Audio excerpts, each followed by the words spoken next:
This is for the absolute most serious person. This is for the person who is, maybe looking at walking onto an NFL team. And like if you look at the Westside Barbell programming, many of the NFL hopefuls that Westside Barbell ends up connecting with, and current NFL players, because Westside Barbell works with the strength and conditioning coaches for the vast majority of NFL teams, they recommend at least a couple of force bars per team.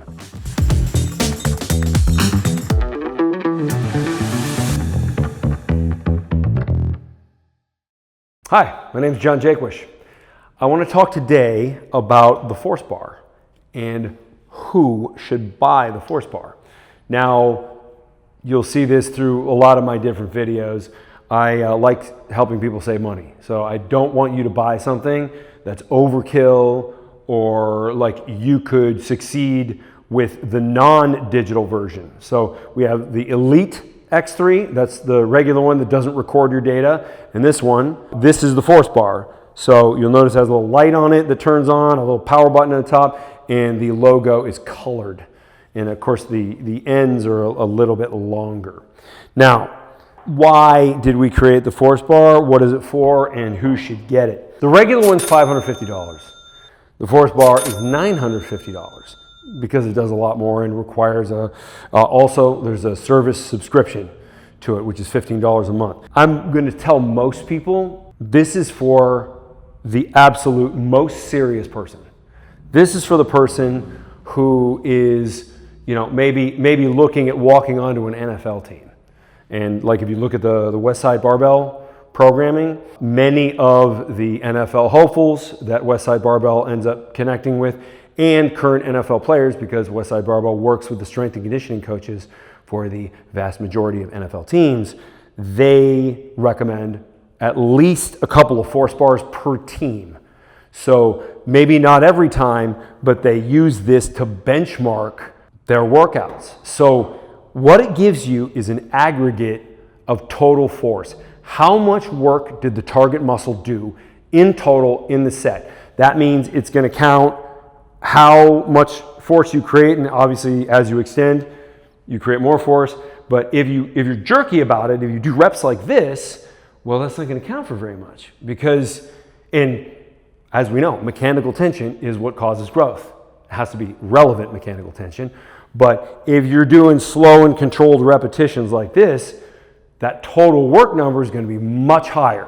So that's one thing to consider. As you progress, really the only gauge for getting better, getting stronger is getting bigger. Like, you need to absolutely know that. It's not counting sets. That doesn't do anything. You can, like Dorian Yates says, if your normal bench is 300 for 10 reps, you can do sets with 150 all day long. Not going to do anything. So this keeps it relevant, and it makes it so you can, even if you're half a rep away from your best performance ever. So you see the number, you're only, let's say, 100 or 200 pounds away. Well, 1/2 repetition can get you there. But if you don't know that, you might not do it. And then you might not get that super powerful stimulus. So when you're really serious, this is what you want to go for. Otherwise, you can just count full repetitions and partial repetitions. And we have an app that's free where you can track that with your regular X3 work.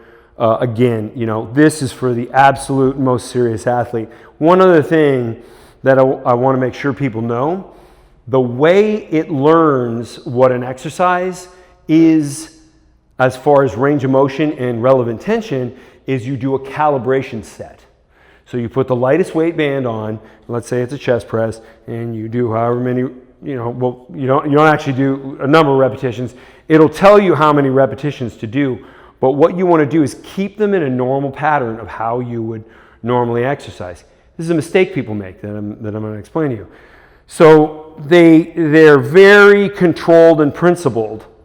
Then when they go to do their exercise after the calibration, now they're trying to ego lift. And you don't want to do that. Well, you don't want to do that ever. But what ends up happening is they, instead of just going to the point where the pectorals are fully contracted, they'll extend their shoulder blades, which puts the shoulder in a very awkward position, and it's not how you bench press. So don't do that. Just keep your shoulders at your sides. Don't rotate them forward, and don't go for the ego number. Just stay at that one position, because we care about joint health, so that's one issue.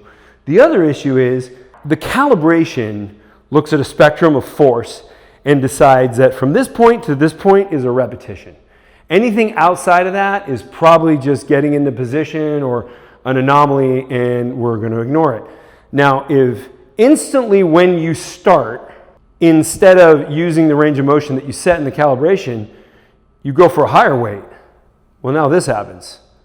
So it's looking at a range that you're not really going to perform in, and it might not capture all of your repetitions. So that's a very specific thing that some force bar users, I see them doing it and want to do it correctly and repeatably every time, because only when you repeat it have you removed all the variables and you're actually tracking strength to the pound, to the partial repetition, and I mean, that's basically the maximum output of the muscle on any given day. You do one set, you have stimulated to an incredibly powerful level, and you're going to grow. Ask me any questions in the comments. See you on the next one. If this video helped you, I want you to subscribe and follow. I'm going to put out videos on a regular basis. I think they're going to help a whole lot of people, especially if you're one of those people that doesn't just instantly grow from lifting regular weights. We've got the answer for you.